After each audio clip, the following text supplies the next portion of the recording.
Got knocked out.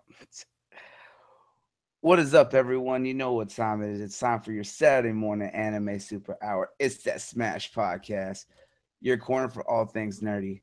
Here on the panel, we got the broadband bully himself, the troll king, Netheliz. Netheliz. Yo, what's up, people? Hopefully my mic's working this time, and we're sitting back here behind the scenes, waiting on our Vegeta loving fanboy SupraGee. Looks like he lagged out again, but we'll figure this out. So let's go. He's blaming it on Bulma. That's what he's doing. And of course, over there we got the man with the plan, the anime noob himself. Oh, Operation. What's up, everyone? What's up? It's good to be here. Be back on another Saturday. Hope you have a great show. All right. And of course, you have me, your illustrious host, the boisterous man himself, Bloody Knuckles. All right. So we got a bit of a pretty good things going on today. A lot of announcements for new anime seasons coming up, a lot of big ones, a lot of ones that are a little bit out there. Of course, along with that, we also got new announcements of new live actions and remakes being done. Checking those out because apparently the live actions are coming back and doing fairly well despite all the hate it gets. So let's take a look into that. So first thing up, Overlord Season 2 finally got announced. Was noted at a showing for the first season with the new mangas coming out that they had a poster for Season 2, and it was officially confirmed by the creator himself that it's going to be coming out in the winter season of 2018. Have any of y'all seen Overlord? I have not yet. Like you said, beginning I'm a noob, so there's a lot of things I've missed out on. So I'm just gonna be running through stuff over break. I dabbled in it a little bit. I wasn't too crazy for it though. Really? I thought it was actually really good. It was an interesting take, especially for the whole trapped in a video game world. But that one was more... Yeah, that's the one I never saw. So, I mean, is it better than Sword Art Online at least, or what? Much better. Oh, this yeah, one's more... It's more... I think that's why I didn't really care for it, because dark. It's like similar to Sword Art, because I don't really like Sword Art either. So yeah, Sword Art, let's be real, like that show's basically trash, because the first half of the season's okay, but the second half is complete filler garbage. Yeah. Like, seriously. Well, I mean, if you look at it, too, the whole Sword Art Online was created by a teenager at the time of, like, being 14 or 15. Oh, okay. He had a ghostwriter, but, yeah, no. It wasn't professionally written, I'll say that much. But, no, so Overlord is really fantastic. It's much darker because the main character, he isn't trying to be a hero or anything like that. No, he's sticking to how his character was, and he wants to take over and rule the world that he's stuck in. And it's dark. He's pretty fucked up about things. He will kill everyone if it means being able to find out what's going on.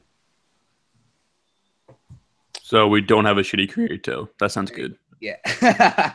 We don't have a shitty. No, dude's overpowered as fuck, but I mean the fights in it when they really start going all out, it's awesome, dude. It's like so well. And even the dub is one of the better English dubs, and I was actually amazed by it. So might have to check that out on Verve. Yeah.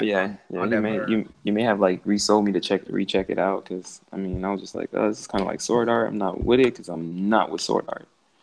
Yeah. Nah, you're not with it because it doesn't have Vegeta in it. Be real, bro. It don't even got a character that's similar to him, so you're possibly right. Probably. Not gonna lie. There's not enough yelling for him. I saw too many memes of Sword Art that kind of pushed me away from it. It was like, so I might check it out now, but no promises. Yeah, but definitely, it's definitely one you want to check out. It's definitely cool. Good. So with the announcement of Season 2, I was pretty stoked on that because they really built the world fantastic, and it makes you really want to know what's going on. So Season 2 hasn't started yet, or is started? No, Season 2 hasn't started yet. It was announced that it's going to be coming out in the winter of the 2018 season. Oh, okay. So that gives me enough time to actually take a gander and possibly catch up. Okay, sweet. Yeah. And speaking of trash, they're already starting it. Sword Art has two new seasons coming out. One is actually going to be covering the the Alization story arc. Yeah, and that's the what other Alice. one's going to be the alternate Gun Gale Online. Oh wait, can you explain the gun one? Because they already had a gun season. Yeah, they had the Gun Gale, but this one's this alternate story arc within Gun Gale Online. What? What do you mean alternate? From what I've gathered, because I haven't kept up much with them, it's either the same story arc, but it goes in a different route, or they're going back to Gun Gale, and something else is happening. Are they running out of ideas? Like what? Well, you never know when it comes to this, but apparently it sells, so why not keep making it, right? Yeah, I'll never understand that one, man. My favorite word's about to come out, y'all. Was it Vegeta? Bullshit. Bullshit. I was trying to hold it in, but it's coming out. Shit. Now, along with that too, they also announced that Tokyo Ghoul Re is getting an anime adaptation. Now, I don't know here who knows what the Tokyo Ghoul Re story arc is about, but it's about the organization for the Doves. There's an actual squad that's made up of ghouls. Oh wait, sorry. My connection might cut out, but you said it's like a squad That's made to hunt down the ghouls, and it's led by the main character, right, or whatever. Yes, because in the story, Kaneki actually Kaneki. He actually loses his memory and ends up joining them, and then helps them hunt down ghouls. The Doves, right? Yeah, he joins the Doves when he loses his memory, because it's a squad made up of ghouls. But the thing about it that's going to make me wonder how they're going to do it is, since they already went on a different storyline when they did Tokyo Ghoul Root, whatever, Square Root A, whatever it was, they already diverged, because instead of Kaneki choosing to go back to the coffee shop and helping them to destroy the other organization, he ended up joining them. And then the way they ended it, it was so very open-ended, but was so far away. I wonder how they're going to guide that back, if they're going to try and do a continuation of Tokyo Ghoul.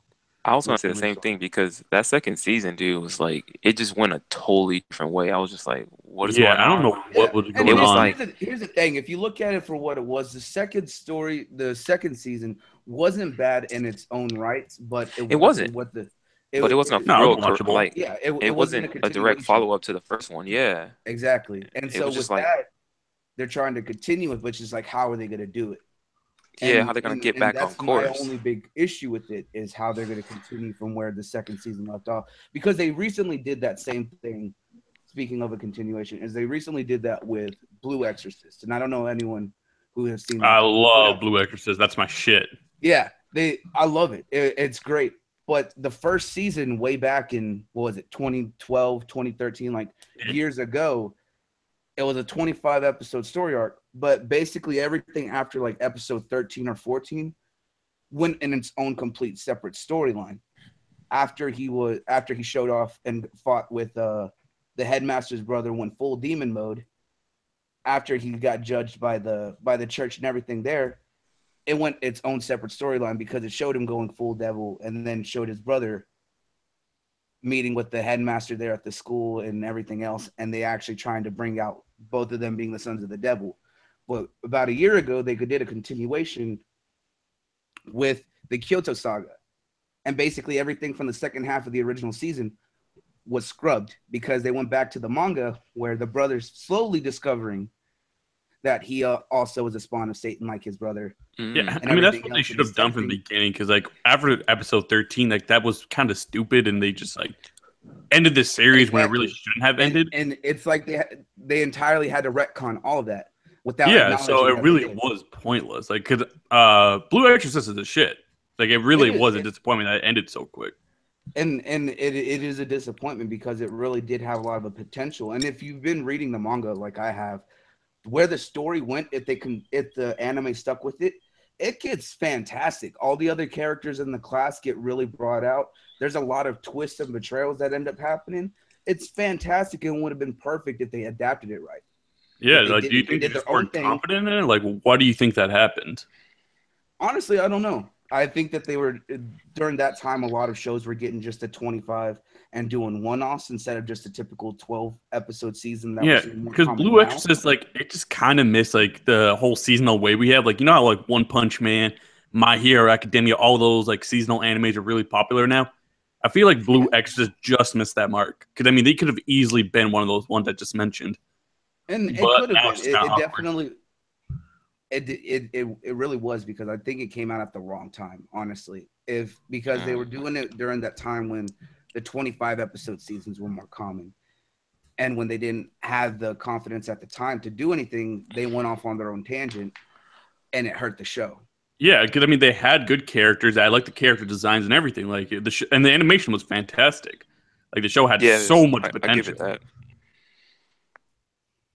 But you know, it's a shame.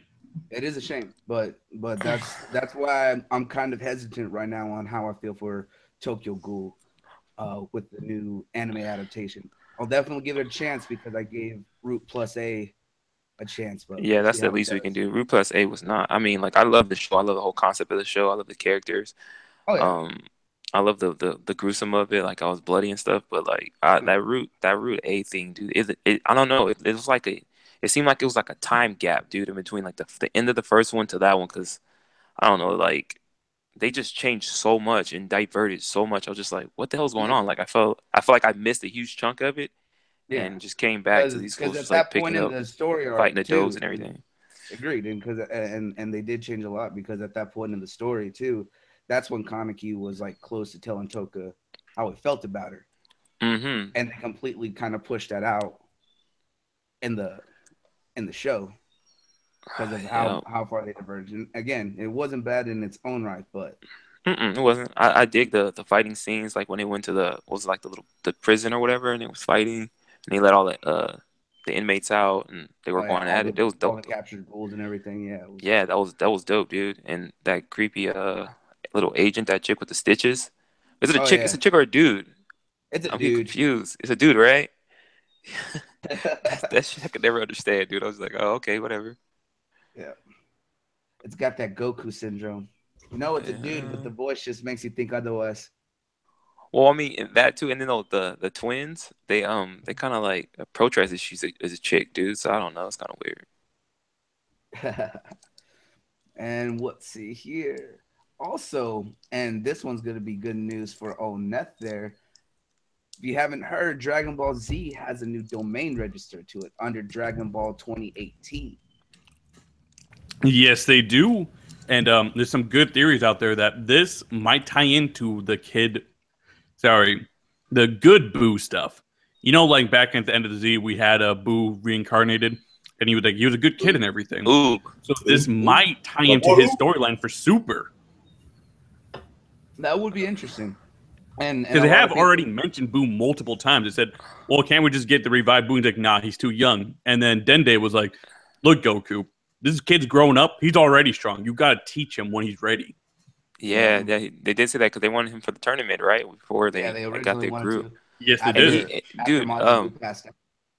I know it was just a video game, and Budokai 3 when you could play with like young Oob, dude, that fool's a beast, bro. So it's just like they No, could have Boo's got strong him as hell. like To that. be real with you, that could be like the successor to Beerus for God Destruction. Because like Kid Boo was just a wild animal, but he had the potential. Yeah. Oh yeah.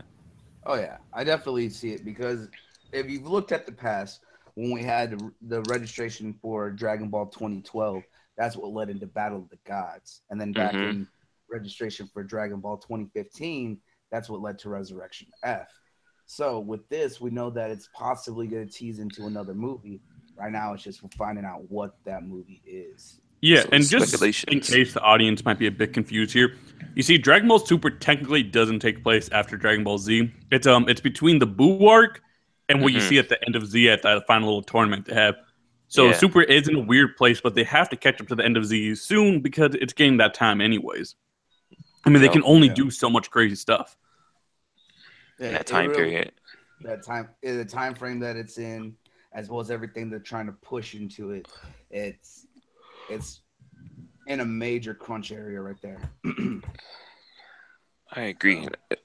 and the possibility of it catching up to where Z ended and like possibly keep going, like I'm excited for that if it happens. Because I mean, getting to Oob, that tournament scene you seen like at the end when you see Oob fighting Goku, whatever, was pretty tight, dude. Yeah, Oh, man. yeah. And just imagine how strong Goku really was now that we've seen everything that happened in Super. It's like, damn. So At that Uber point, is like keeping up. and he was keeping exactly, dude. He was straight keeping up with him, so that's exciting, dude. Yeah, I mean that. You have to think about it. Goku, he didn't start off impressive whatsoever. Like when he was a kid, he wasn't impressive like what he is now. So imagine what Oob can do. I know he isn't a Saiyan, but damn, he does have potential behind him. And I know we don't have our boy SoulKing here because he's a very busy man, but actually, around that time, I wonder if Toriyama's successor, Toriotaro, might take over the series. That would be interesting to see. That exactly, because his anime, the stuff he's writing in the anime is like way better, bro. Like in the manga is crazy. So Yeah, just to give you guys an example, in the manga when Goku fought Topo one-shotted Goku. Like the shit that happened to the manga is so much better. Yep. Man, it's crazy, dude. The manga is and then the God of Destruction fight when all the gods was fighting, bro. Sick. How dude. they all surrounded Beerus. Yeah, they all attacked Beerus, and we're not. Looks like Neth's mic cut out there. Yeah. Yeah. Well, I might drop watch Dragon Ball Super Alligator, start with the manga because it sounded much better than the show. But I mean, relating the manga to the show will kind of confuse you up though, because you'll be seeing stuff and you'll be like, what? Like, yeah, because I'm in the show, like Goku when Goku fight Beerus, they're kind of like not similar in part, but Goku holds his own like very well. In the manga, dude, there's no way Goku can hold a candle to freaking Beerus, bro. Yeah. Just no way, because even in the manga, like Beerus had already did something similar to the Ultimate Instinct, bro, and they're like acting like it's the first time it like happened like on the show. You know what I'm saying? When Goku did it, Beerus had already did it, bro.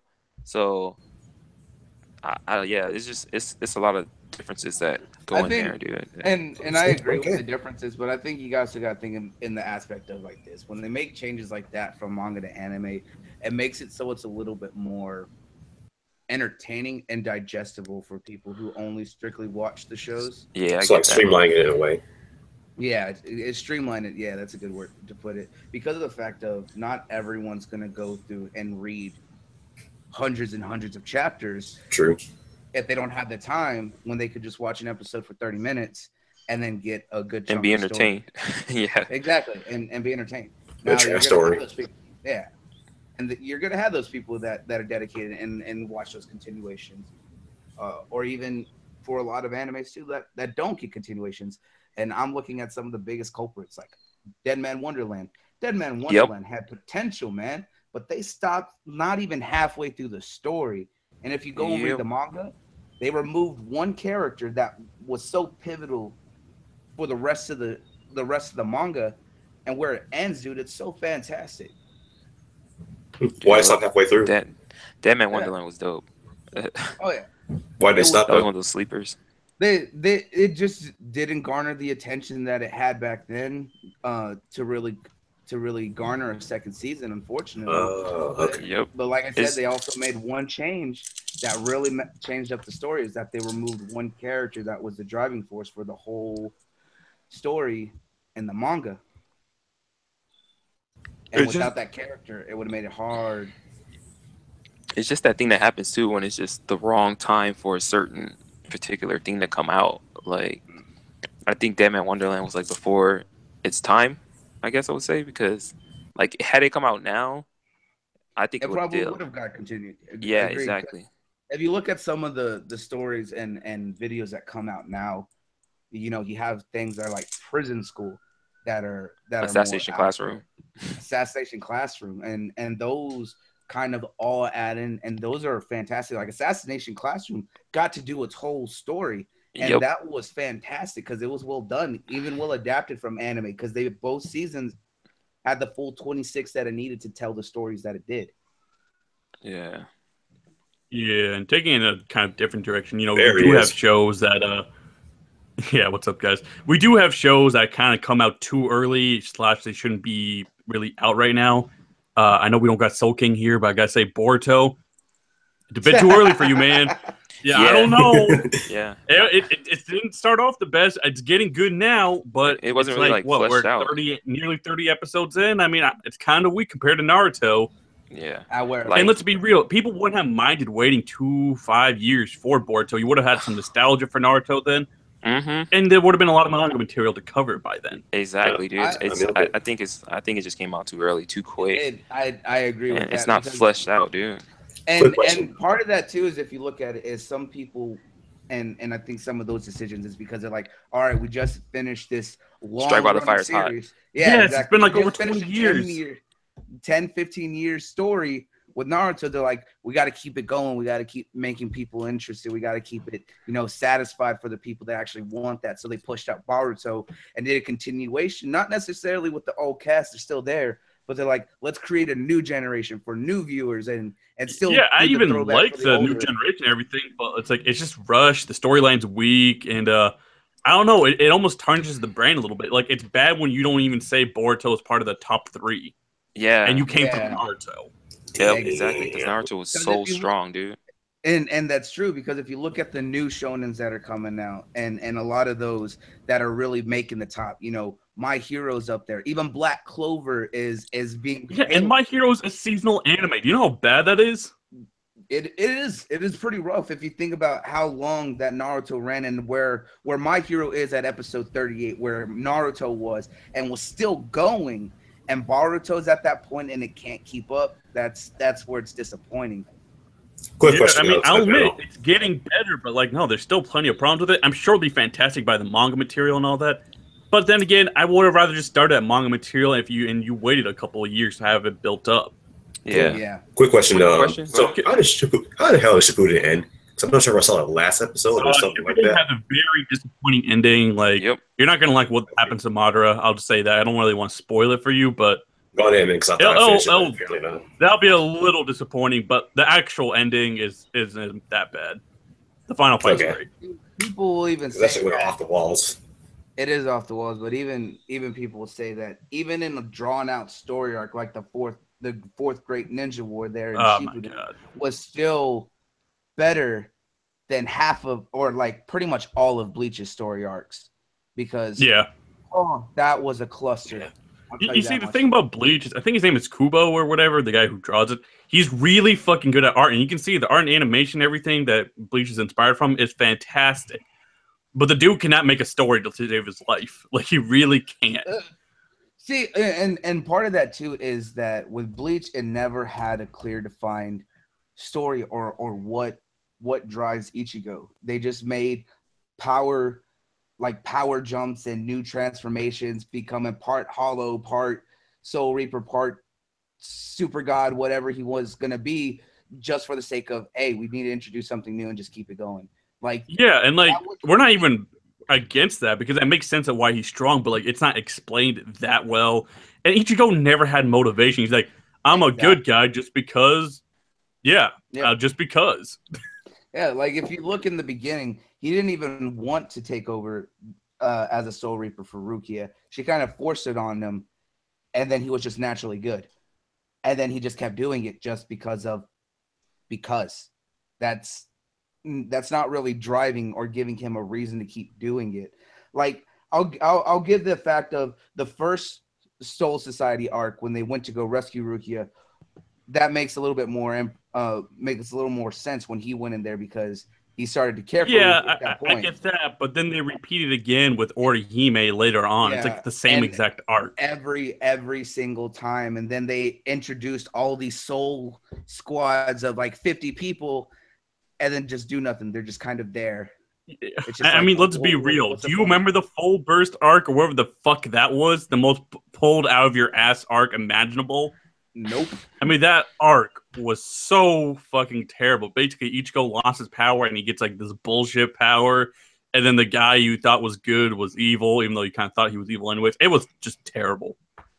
It was all over the place. And that's kind of leads what's into the issues with some shonens that have that issue is that their characters don't have clear definitions. If you look at it, like the need of power ceiling and all that makes sense for a lot, especially if you clearly define what the characters want. You know, Naruto, we always knew he was going to be the next Hokage. That's what he wanted from the get-go. Yes.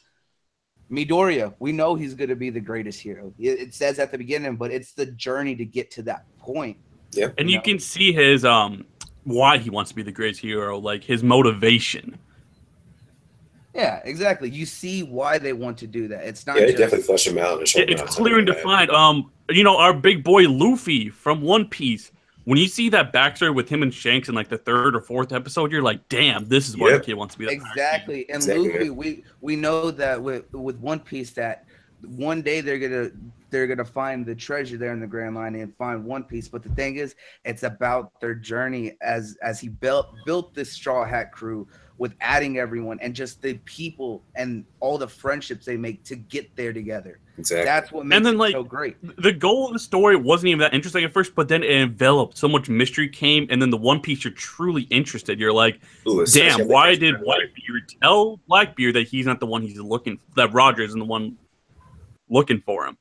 Like, why did he say stuff like that? Why is he promoting that the One Piece is real? And also, we have to take into account that Shanks personally kind of chose Luffy to be the successor. Yeah, I mean, sure. why is that?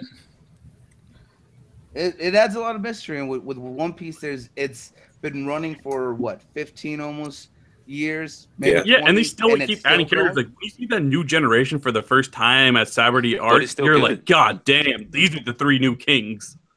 Yeah, but with One Piece, what it does well is that with all those added people, each character has a story arc dedicated to that new group where you get attached to them, and you still have the others. They're not just adding in without fleshing them out. Everyone's getting fleshed out, and it makes you really feel like the crew is a family and that you're with them. I mean, you know the crew is a family when they burn the ship and you get the feels. They burn a It's like a ship real world. and you get the feels. Exactly. It feels like an actual world. It is like an actual world, and that's what it's doing. And a lot of people were talking about that and comparing it to My Hero, saying that a lot of the characters in Class 1A aren't getting their time to shine, and that a lot of the class is just background characters. And it's just like that is kind of true. I'm not it gonna is lie. Somewhat true. It is. They flesh very them out every now and then. true, but as we saw with like season 2 with the tournament arc, and then going into Yeah. everyone. Yes. Now they're getting into it. Bakugo With the internships, though, the internships let them touch on the other characters a little bit, man. Yeah, and so it and is but at partially the same true, time- but at the same time, we're seeing a lot more development for a lot of those characters. Look at Todoroki. We got Todoroki fully fleshed out, and then during the final tests for their finals, we saw the other girl getting fleshed out, kind of how she was, because she didn't feel What's her confident. name? I forgot her name. Girl with gravity powers. You're not right. Uraraka. Not Yeah. Uraraka. The other one, right? Yeah, the one who can create everything out of her body. Oh yeah, I her forgot too. her name. Oh, her. Okay. Okay. I think it's Yayorozu. Yeah, she's the one that was with Todoroki. Yeah. Yeah. Yeah. And we're seeing a little bit more because when it showed kind of that she's a smart and intelligent person, but she never felt confident in her powers just because she got in on a scholarship. She didn't get chosen to the test like everyone else. And then She when never had that you see like confidence. the fast dude, who has the rockets in his like legs, he looks up to his brother like how Midoriya looks up to All Might. Like a damn god, pretty much. Yeah. And you're seeing a lot of those characters slowly get more screen time. And like, yeah, they're not fleshed out. I mean, we're only 38 episodes. I wasn't say that wrong. Yeah, so it's not that It's far. just- But I was like, but you're seeing a lot more. Now we fully understand why Ochiko wants to be a hero and why she's trying so hard and willing to give it her all, especially when she was up against a one-sided fight with Bakugo. We knew that dude is stupid powerful. There's no way that he was going to lose to someone who can only make things flow. Yeah, but she gave it all. Even he had respect for her. Yeah. Oh, absolutely. She gave it her all, and no one saw what she was doing when she was taking all those explosions to create the rainstorm. But that just goes to show that Yeah, the fucking meteor, that characters was fire. themselves are growing. Like, the thing about it is that with everyone's powers, that we know what they do. However, it's more not always one-sided power in a lot of the fights. It's how it's used. Yeah, Like that's what she's saying. Bakugo's power quirk is absolutely powerful, being able to create explosions through his sweat. However, he's smart with how he uses it. Like, Yeah, he takes it to the next level. exactly, he goes all out. Like when he created the And then he Buster created a Cannon, and suit, yeah, that helped yeah, him modify his power and even so use that it way even he can, further. yeah, so he can save up his sweat and then use it as a forward blast, as a shotgun. And then right there, we saw what he was able to do when he went full Buster Cannon and destroyed all the debris that Ochako had built into the sky. And there was a lot. He straight destroyed his arm to do that, and he was still perfectly fine. Like, dude is powerful, but he's smart about what he does. Yeah, and then My Hero Academia is like one of the first shows since like One Piece where I feel for these characters. Like when you see Midoriya talking to Exactly. Todoroki, telling him, "Look, that isn't your father's power. That's your power." I'm like, "Oh my god, Yeah, dude. And when it this comes show to that, got me." because it's how the characters interact. It's the music, and like that one right there in that scene alone is where they have Yusei run, and that song is so powerful. Even though one of the people that I heard said that the song is great because it's generic, it's not meant to invoke anything. Where I see it differently. If you see how the melody goes to the scenes that it's tied to, even just hearing it kind of hits me. That it makes me think of what it can be tied to, because it is a really well written song that is tied to powerful scenes. That fight Yeah. alone between Todoroki and Midoriya will get you. When you saw it used in episode 2, when he inspired All Might to get back into action fighting the slime dude when he was trying to save Bakugo. Like, it's used and can invoke a lot of stuff, and that's what My Hero does right. And it's the way that the powers are used in there to kind of build up, and how it's smart. It's the same way kind of like how Hunter x Hunter is. Like Hunter x Hunter definitely has a power aspect similar to Ki with Nen. However, not all of it is always pure brute strength. It's all how it's used. And I think that's what I started getting back into Hunter x Hunter, because the 99 version way back that came out, I could not watch. It was so bad. But I slowly started watching the remake, and it's phenomenal the way it is.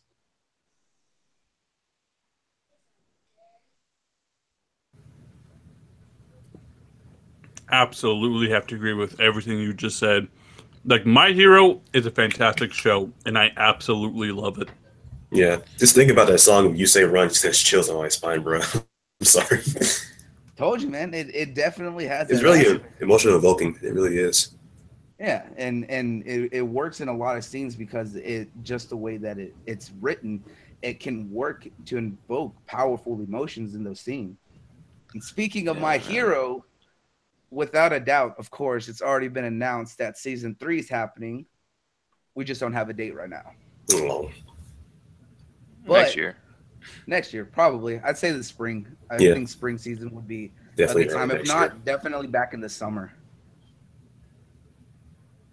Because the summer, when it's appeared in spring, it went well through the summer. So I think if they don't do the spring season, summer leading there up into the fall, maybe late winter or early winter Yeah. season, I think it would be. Yeah, I can see that would be happening. good.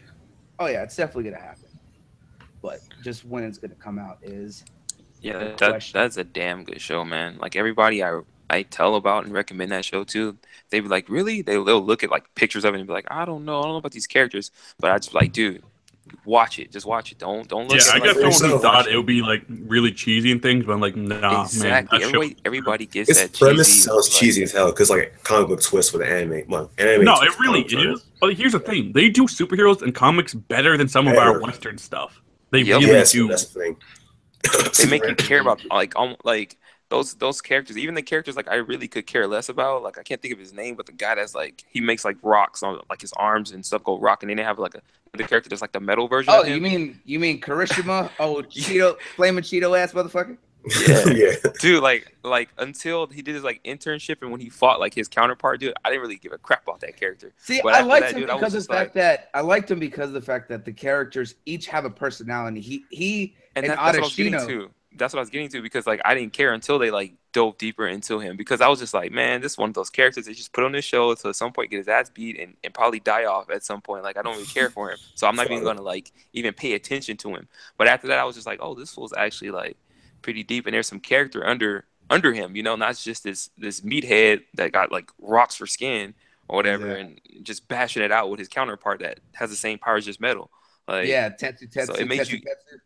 yeah, it made you care about them. Like it tries to make you care about a lot of the characters, dude. Agreed. And see So that, even Grape Juice. yeah, So even Great Boy.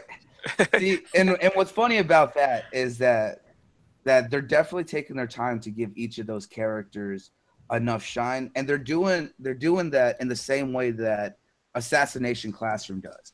yep. Like a lot of people will try to create big groups, but they don't give enough details to all those characters to make you feel for them when something happens to them. Like that's why I couldn't do Angel Beats, because Angel Beats gave you one episode for certain characters to kind of get their backstory and then immediately write them out. But it's like I didn't get a chance to really feel or see their backstory ahead of time. Why am I going to be care that they're gone now? Yeah. But in Assassination Classroom, you had the main group of students that you saw all the time, but then they gave all the other background students their time to shine.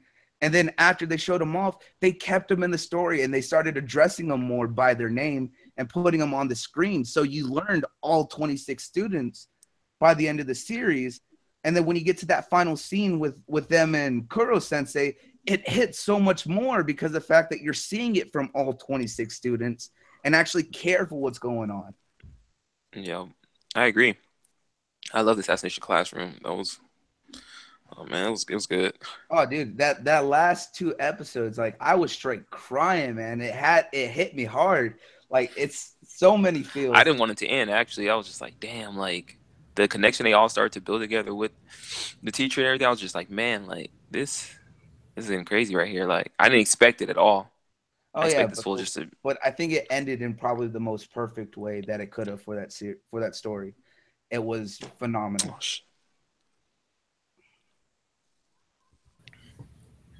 Like I honestly had no complaints about the way that the story ended. And as much as I wanted it to continue, I'm glad it ended the way it did, and it I did was give gonna a say little that. Yeah, epilogue. because a lot of times stuff tend to like overstay its welcome, and then it's just not good. Like they kind of like Exactly. lose their way and don't know how to Hmm. gather it and finish it. So it Yeah. finished off strong. So that's probably the best way they could have did it. Instead of trying to I Exactly. draw definitely another had that 5 or 10 on my episodes list. out of it. Yeah, or I Because another definitely had that we've on my list we've to seen see. too many times that shows and movies have done that, like just overstayed its welcome to. You're just like, oh, okay, please end now. Like one of my all yeah. time favorite shows did it do like Smallville. That was one of my favorite shows, bro. But like from season like 7 to like 9, I was just like, this show should be over. Like they don't even know what the hell they were doing. Like I was just like, oh my gosh, this show. And I just showed Yeah. my age, but still. But Nah, you good, bro. Hey, hey Speaking of man, favorite shows, though, what about this Full Metal Alchemist thing going on? You guys want to talk yes, about that? Looks yes, good. yes. yes. All right. Yeah, So it was good. what's going on here is they're doing a live action adaptation of Full Metal. And if you haven't seen the trailer yet, it is actually really cool with the animation and the art that they're doing. The CG for Alphonse alone Looks is sick. phenomenal. Yeah, he looks so And sick. I think honestly that live adaptations are, yes, we have so much trash, and we're not going to talk about the cancer that just came out earlier this year. Um, I mean, the but cancer is not even just this year, bro. Because I mean, you can go back like oh, Dragon that Ball Avatar absolutely, Evolutions. that Avatar movie. Oh my Oh, gosh, God, yeah. that dude. was. Ong, But Awful, like like, come on, bro. but awful here's the like a thing. damn monster. Yeah, but the thing about it is with live adaptations, if they're given the right amount of attention and don't try to overdo it, And they can stick to do the source fantastic. material, man. Yeah, Yeah, it's here, not that. like a lot It's of not people hard. give the Ghost in the Shell movie a lot of crap. However, I actually enjoyed it.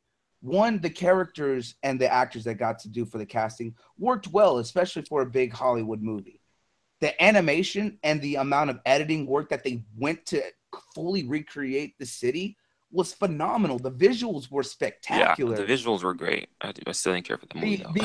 the only thing that really hurt the movie, I was like, if you don't know the story, a lot of the people that I went to go see it who hadn't seen the original series, who hadn't seen the movie, loved it. But me as a fan, the only thing that I found a little bit annoying is that they took both the Puppet Master storyline from Standalone Complex and then mixed it with the storyline of the original movie, and it kind of mixed the two. It didn't do it bad, but it wasn't fully cohesive. That's the only issue I had. And then like over the weekend, Supra, me and you went to go see the Tokyo Ghoul movie. Yes. And that movie right there was phenomenal. Dude, with a low Visually, it budget was too. stunning.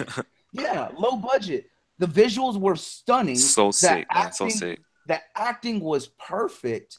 And Yeah. they stuck to a small story. They didn't Yep. try to expand it. They didn't try to do really big. Oh, god damn it, Neth.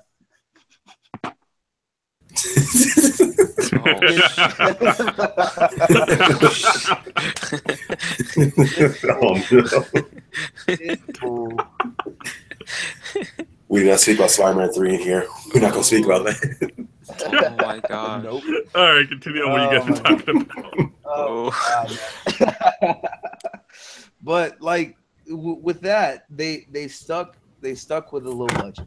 They did it visually. It was visually really cool the way that they recreated everyone's ghoul powers. Yeah, from dude. each thing. The sheer look of it was phenomenal in 3D, and to actually see the attention to detail on everyone's powers, the actors stay committed to the roles and did the personalities of each of the characters very well. Yeah, dude, because Riza was dope, dude. Like when her and Kaneki first, they first interacted, and she, I mean, I don't know who saw the show, but like when him and her were having their moment, you know, and they started kissing, and then she started like, just like freaking him out. Yeah. And then even him, the emotion he shared when he got stabbed by her, whatever it was, like tentacle thing or whatever, and he was crawling and crying and bleeding out, dude. It was so good, man. See, that scene they changed a little bit, because there they actually had her bite directly into his arm, and when he ran away and he fell, he was like crawling, and I was like, you only had your arm messed up, not your legs. Yeah. Until she actually started like throwing him around. All right, that makes check it. He cried like the guy sounded like in the anime, bro. Yeah. Like the voice was like on point. I was like, whoa, is he actually acting that out, or they're using like voice bites from the show? Like it was so funny, dude. But it was great. Yeah. Because the actors were committed to the characters they were playing, and they told, like, for my two roommates who I took with me to go see it, only one of them had seen the story, the other one hadn't, and it was good because of the fact that it gave you a good synopsis of the first half of the first season. Yep. Without needing to do anything more, it gave you a good idea of what the story was about, and stayed dedicated to that story. My only gripe, they should have, I say, like, dive more into how Kaneki was reacting to becoming a ghoul. Because remember, like in anime, like the first, like, I don't know, like week or so, he was a ghoul. He wasn't eating, and he was like struggling so much. Yeah, so I think they should have took more time into show that side of it. Because I think they should have fleshed that out a little bit more. However, with what they did on it and what they showed, it was right. You know, he was already not liking it. It showed the scenes when he's listening to the news about ghouls not being able to eat human food, and he's trying to eat everything in his fridge, and he's freaking out. He couldn't eat when he was with Hide, and he was trying to pretend it, and he got sick. Like they did each of those scenes right. The only thing that they changed that made sense but sucked is that they removed Jason from the aspect, which was the man-eater for ghouls.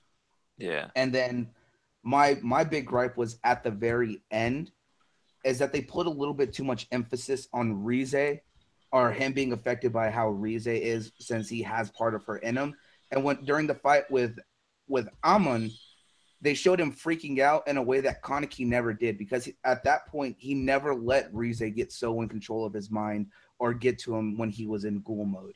And there, that his whole little like laughing like freak out fit, I'm just like, what is this? I was like, Rize never had that much control until after he broke free from Jason's torture and he ate Jason. That's when he was feeling a little bit more of Rize. Dude, Jason was awesome, bro.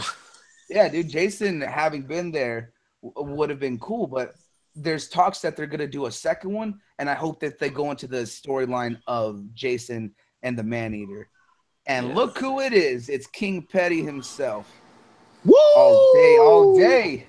Mr. West Coast over there, finally showing up.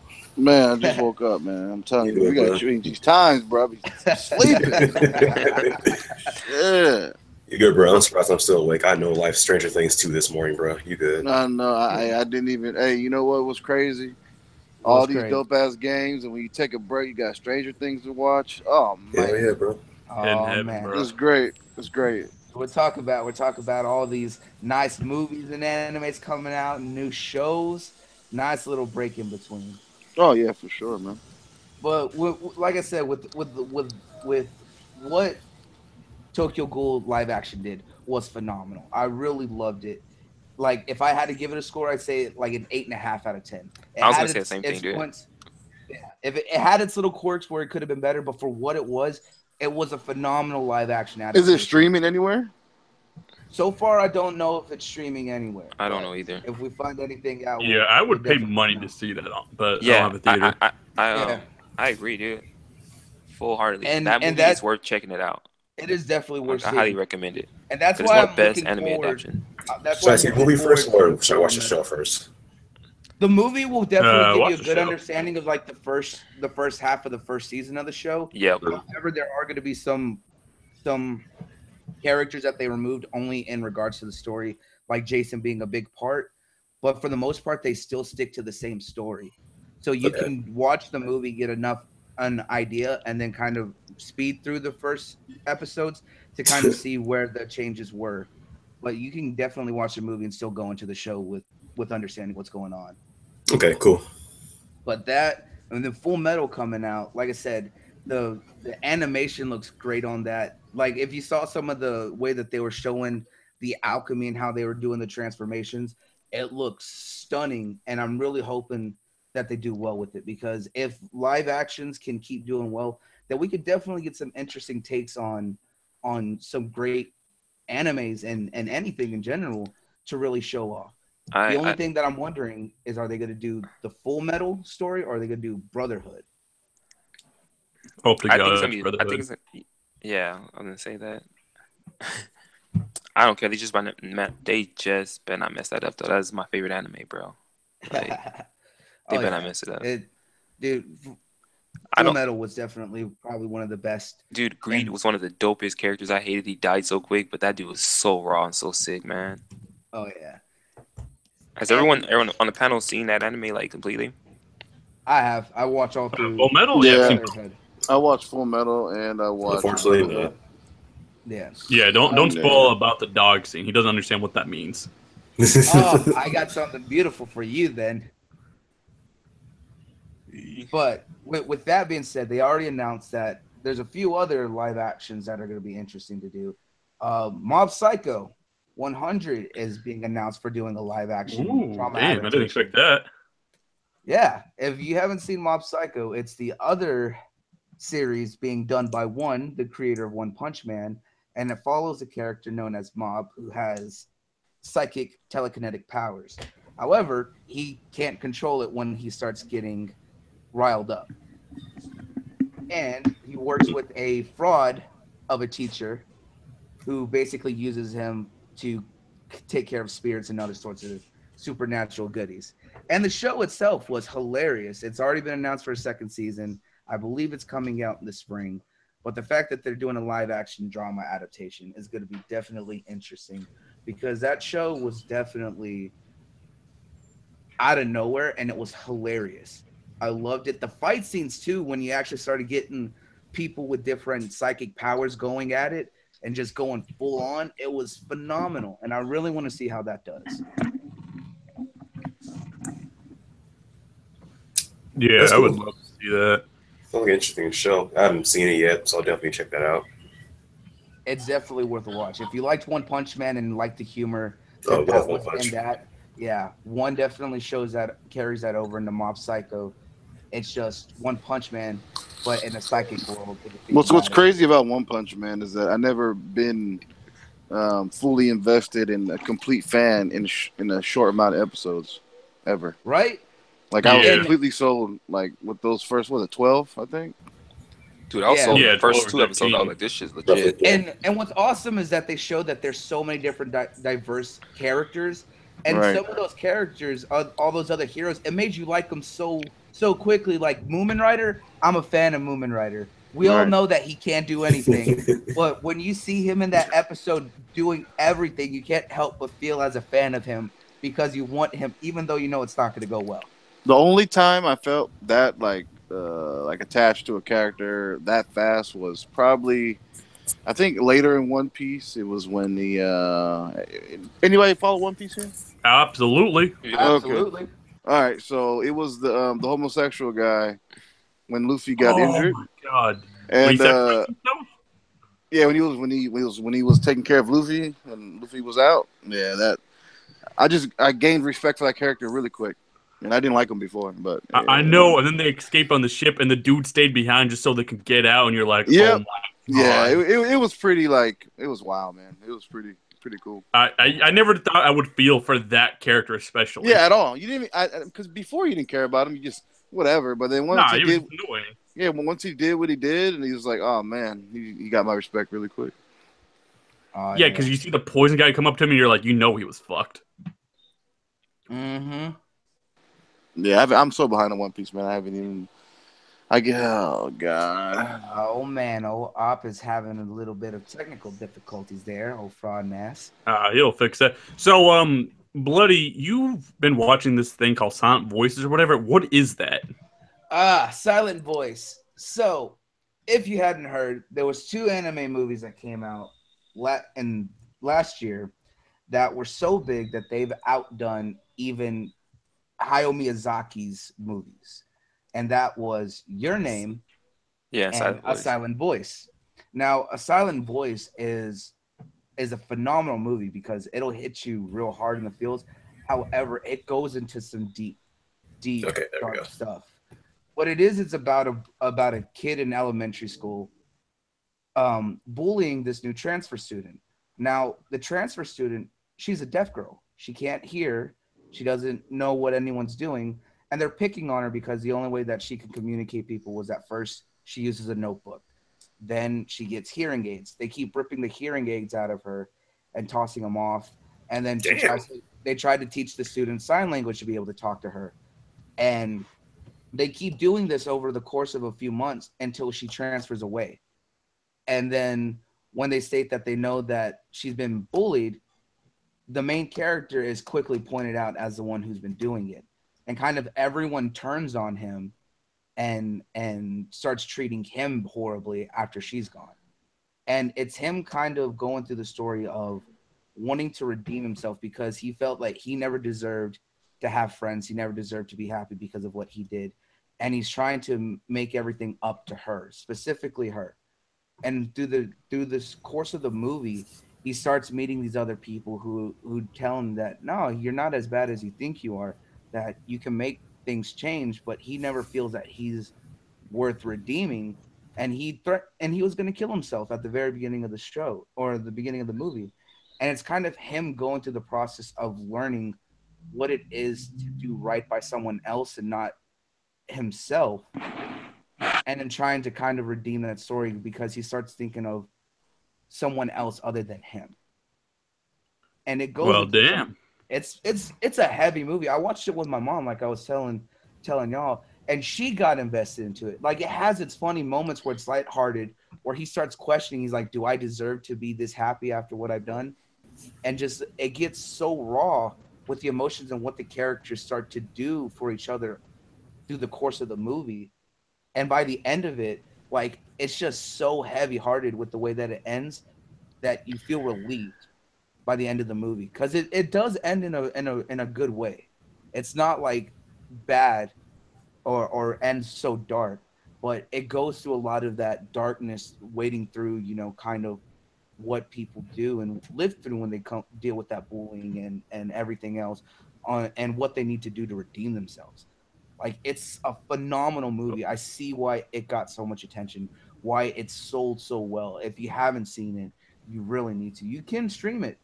There's a few websites I know that are streaming, but I honestly recommend, if you can find the movie itself on DVD or anything, definitely it's worth the buy. I've never felt that way about an anime movie since Miyazaki when I was a kid. Oh, well, folks, sometimes we get deep here on the show, so that was one of those instances. But to bring it to the lighter side, it's Saturday. We know tonight's going to be Dragon Ball Super. I know SoulKing hates it, but he's not here. Whatever. But I say before we do our little predictions for the upcoming episode and see what happens, let's recap on what happened on the latest one. So Vegeta's boy Kaba, the replacement for Tarble, because he's such a piece of shit, got eliminated. Let's talk about it. So Super G, let's start with you. Vegeta, your boy's little disciple, got bitch slapped by Frieza. What'd you think about that? I thought it was awesome, man. Honestly, it sounds crazy, but I thought it was awesome, dude. No, Super G's like, he ain't Vegeta, so I don't give a shit. no, it's not even that, dude. I love Frieza. I mean, I told you I don't always have the popular opinion, but I love Frieza, bro. Like, there's something about that character. Like, oh no, I love Frieza ever since being Golden Frieza. Yeah, dude, he became Frieza, badass. So like the way he just plays shit off is so great. Like, even when he had that interaction with Gohan, even though he was like, he was playing a trick on everyone, but I felt he did it so well that I didn't know he was playing a game, bro. I thought he was like really finna like wipe Gohan and out. I love how like he's so evil. It's hard to see when Frost, he's being good. but he's like, I wouldn't work with an amateur like you. like the fucking shade he threw at Frost. Yeah, dude, that's what I'm and saying. how Like quick Frost got upset. He's just like, wait, what? And then just got blown off. He's just like, you tricked me. He's like, of course.